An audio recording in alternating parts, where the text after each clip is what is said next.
Be honest with me for a sec. Does the mere mention of tech automation send cold shivers down your spine and make your palms break out in cold sweat? Maybe you don't see yourself as a tech-savvy entrepreneur. Or maybe you feel as a solopreneur or a small team, automations aren't a priority and can be put off for later. My friend, I'm here to break it to you. Even solopreneurs need tech automations. Actually, let me rephrase that. Especially solopreneurs need tech automations. If they want to have life outside their business, that is. Actually, one of the first things I do with my clients as an online course consultant is moving them away from manual processes or from launching manually over and over again into creating scalable sound systems that will allow them to concentrate on what matters and generate income 24/7. Now, I'm not going to go into too much detail on how I do that here because I do have an entire free training that goes into detail on that. And if tech automations for online courses sound a little bit like hocus pocus for you right now, make sure to check it out. The link is in the show notes below. But back to the topic of today's episode. If you don't want to do manual work over and over again and want to actually save time and enjoy your business, then tech automations are a must. And let me assure you, they do not have to be a nightmare and they don't have to be complex and really hard for you to do. And if you want to find out how this can become your reality, listen on. Welcome to the Launch Society podcast, your blueprint for creating, launching, and scaling the online business of your dreams. I'm your host, Anastasia Ushakova, online course consultant with experience in managing multiple seven-figure courses and orchestrating marketing campaigns that resulted in six-figure days. In today's episode, I'm joined by Mikli Feria Jorge, a tech and automation strategist who helps business owners take care of their business. Pun very much intended. She's been designing, building, and managing tech automations for 6, 7, and even 8-figure businesses for the last 5 years, and her previous clients describe her as a real tech wizard. Now grab a caffeinated beverage of your choice and get ready to find out how to turn your business into a well-oiled, time-saving machine. I'm talking about strategies that will have your business running smoother than a freshly waxed surfboard. Now, as you're listening to this episode, I'd love to hear what your biggest takeaway is. Make sure to tag me in your stories at It's Anastasia Ushakova or DM me with your insights. I'd love to hear what you enjoyed most. Okay, let's jump right in.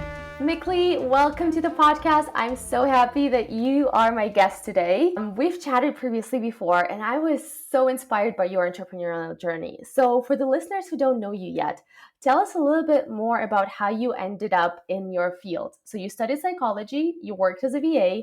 How did you get into tech and automations in the first place? It started with a book in 2016. So I was like, okay, I need to make a little extra money. I have to pay some tuition. So what's an easy way to make money? And I thought self-publishing a book for some reason. I said, maybe I'll write, self-publish, market, and sell a book from scratch. So it was called I Love You, I Love Chicken Nuggets and Other Tales of Motherhood. The book launch did what it was supposed to. I was able to pay money for the tuition, but I was like, okay, it was a $600 success story. But now I'm out of friends to sell things to. Good thing I picked up like all of these skills along the way because I set up my own email sequences and I made my own website and all of that. I messaged a Facebook group. I used myself as my own portfolio and case study and asked them, it's like, hey, does anybody need help with any of these things? People said yes. And it started from there. Being a VA was such a great playground because I got to get my hands in all the areas of a business. I was doing graphics, I was doing all sorts of things. So I had my hands in all different aspects of a business. And so naturally I was able to see what I was more inclined toward. And slowly I started narrowing down my focus or niching down into tech and automations. I was a tech VA for a while, and after that, I said, okay, maybe it is time to graduate. And after a couple of years, and as a tech VA, especially, I was like, okay, it's time. I'm going to come out as a tech and automation strategist to the world. And now here I am. I'd love to stop on one thing for a moment. You mentioned that you just picked up all of the skills on your own while you were launching your book. And I feel like this is such a big one for entrepreneurs, especially for the ones who are struggling with imposter syndrome, is that they think, I'm not officially certified in something. I haven't completed like this certification or this course or this program. Could you tell us a little bit more detail? You're self-taught in taken automations, arguably one of the most complicated fields there is to entrepreneurship. So, how did you go about self teaching yourself all of these things? Oh, good question. Oh, in the beginning, it was just about what was the outcome that I wanted. I wanted a way to make $600 in 2016. I decided on the book. I was like, by hook or by crook, I'll go and learn. So, well, maybe one is desperation. No, I'm kidding. Let that not be the message I sent. But eventually it became about following my interests. I was so blessed to have a lot of clients and mentors who gave me the chance to learn, who gave me the opportunities to learn by feeding me puzzles and making it okay for me to make mistakes. I think that was it.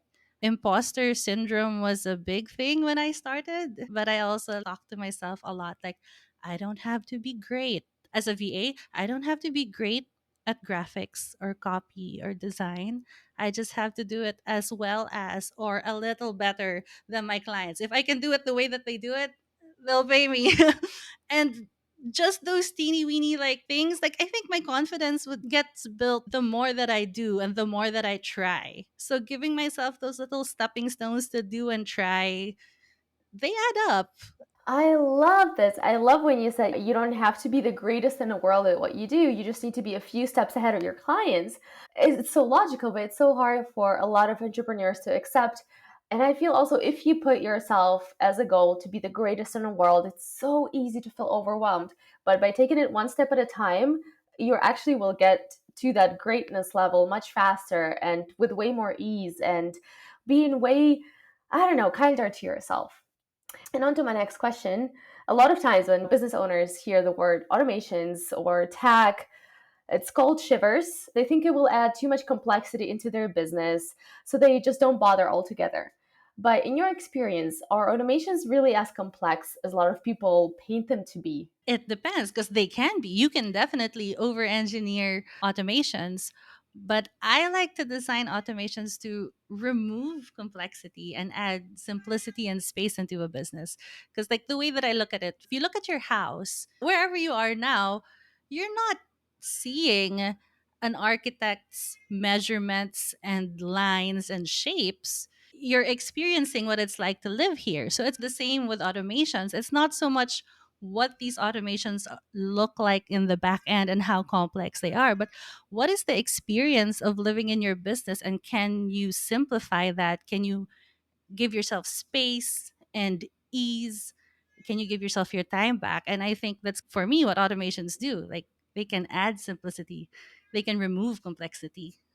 For people hearing this, they're like, okay, I got it. How do they make sure that their automations are not actually doing the exact opposite of what they want them to do? So, how do they make sure that their automations are flawless and integrate seamlessly and remove the unnecessary complexity? When I design automations, I always like to start with the experience first. So often I see that kind of people jump straight into what app should I use? Should I be using this? Or I saw somebody on Instagram say to go. And I think jumping in the weeds right away is an easy way to add complexity into automations. First, what is the desired outcome? What's your goal? What do you want to happen? And then from there, I map and outline the experience. And this is what I encourage people to do, not outlining the tech, but say, okay, when an inquiry comes in, I want an inquiry to send in an application form. Then I want to be able to read that application form and then approve whether they're a good fit or not. So I really start with this, the people flow, if that makes sense. And when you do start with that, of the time you will be able, 99% of the time, you'll be able to connect the dots with the tech, and you have the tech doing exactly what you need it to without the bloat. And when you say you outline people flow first before you outline the tech, from someone who's very far removed from tech and automations, how do you make sure that the solutions for what you want to do actually exist? Has it ever happened to you that you were like, okay, I want this to happen, and then you ran into a roadblock of, oh, the tool that would do this does not exist? My mind is like, if there's a will, there's a way. If there's no way, there's a workaround. Again, 90 to 99% of the time, there will be a way to figure it out. And for the 10-ish% of time that there is no way to manually do this, maybe I'll automate the reminder to do it instead. Or I'll automate a reminder for my VA, and then that reminder has the step by step instructions so I don't have to delegate anymore. So there are still ways to simplify the stuff that you have to do manually in case the tech can't do it. I love that quote. I think I might print it somewhere. If there's a will, there's a way. If there's no way, there's a workaround. I love that. And for business owners listening to this and thinking, okay, maybe my company is too small right now for automations, in your experience, is there a right, quote unquote, time to start bringing in automations into a business? Is it waiting until you hit a certain revenue milestone? Is it waiting until you transition from freelancer to an agency status? Or does it really not matter that much? I believe that there are kind of ways to bring in automations for any size of a business. Okay, I can see like maybe if you're starting out, you're doing client work and you're managing three people at a time. If you're still figuring out your workflows and your processes, it still might make sense to be doing things manually. But that doesn't mean automations can't help. So my first ever automation for myself when I was like a baby in business, and this was back when there was no Zoom yet, it was still Skype, was where a prospect would fill out a form to work together and I would see it. The answers get emailed to me. And my automation created two drafts in my Gmail, one to send if somebody was a good fit and one to send if somebody was not a good fit. So after I read their application form, all I have to do is press the button, send the correct email. It didn't have to be super fancy. It doesn't have to be like a super big workflow. But for me, that saved me typing in something from scratch. Even the emotional hemming and hawing of, oh no, how do I say this? I created it once and then it's there. One of my beliefs is even if you can make something just 15 seconds easier, that's enough to make a big impact in your day to day. Those things add up. Oh, I really like that. It saves you the emotional energy as well, even if it's just 15 seconds. Declining a potential client is surprisingly, well, I don't want to say exhausting, but it tags on your energy. It draws you down a little bit. You've probably heard by now that selling your own digital offer is the easiest, most effective way to create a new passive income stream for your business and to position yourself as the go-to expert in your niche all at the same time. And you've probably also heard by now that online course creators are raking in anywhere from 6 to 8 figures of revenue. And the idea sounds enticing to you, but you're just a little bit too overwhelmed as to where you need to start. All this marketing jargon of webinars, funnels, promotional materials, creating your course, actually putting your thoughts into a curriculum seems just a little bit too overwhelming. If that's the case, I got you. I have just created a limited time free training that will help you get a head start on creating and selling your own stellar online course. This free training is gold, if I do say so myself, and has some of the biggest learnings I took away from working on multiple 7-figure courses and marketing and selling offers ranging anywhere from $14 to $20,000. If you want to find out the most effective strategies and secrets to creating and selling your successful online course, then don't sleep on this offer. Register for the training by following the link in the show notes and watch it before I take it down. Okay, let's jump right back into the podcast. All throughout our interview and chatting with you before, looking at your content online, it sticks out to me how human your content and approach to tech and automations is. And in one of your latest posts, I want to stay on it for a little bit longer. You say that, and I quote, "A good system is more about the person than the system." This really resonated with me, but I would love to hear from you. What exactly do you mean by that? A system has to function in a way that takes into account the people who are using it. You can't have a system without context. It's not floating in the air. You're going to use it. Your team is going to use it. Your customers are going to interact with it, especially if your business is online, right? Your tech is the scaffolding. So for me, the experience of using a system is just as important, or if not more important, than how it functions. You can't take the person out of the equation from when you're designing it. It's not enough for me that it works, but it has to work for you. And so when you say that, does it mean that there's not a standardized one fits all approach to automations? Is it a business by business basis? Or would you say there are certain recipes that, let's say, would fit 99% of agencies or 99% of service based businesses? I feel like there are kind of big schema or general principles, right? These are principles that I can like mix and match and make sure like they fit people.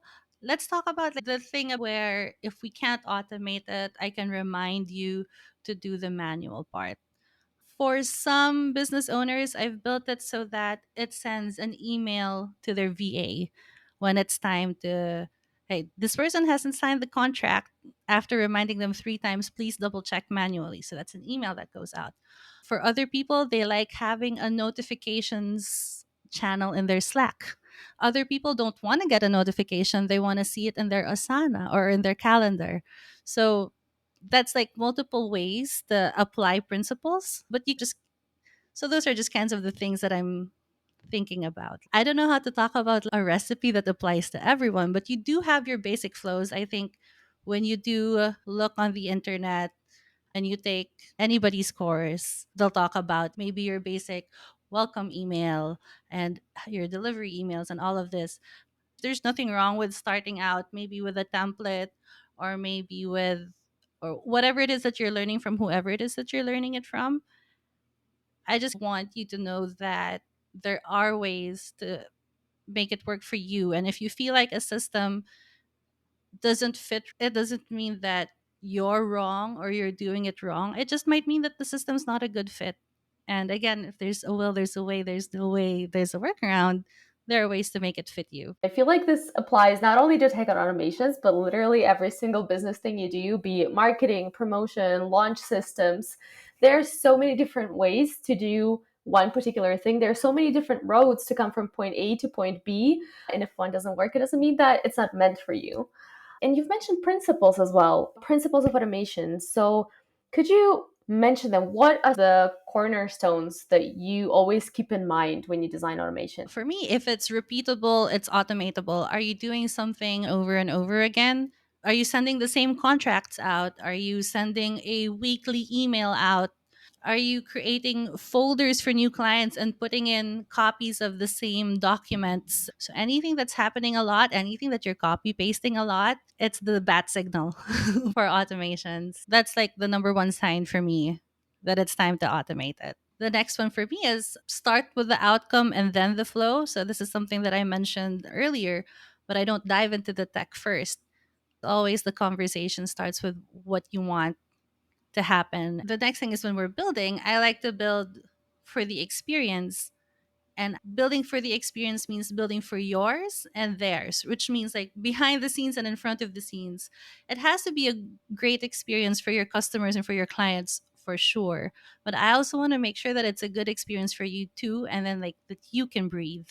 And that if something doesn't have to take 37 steps, let's not make it take 37 steps.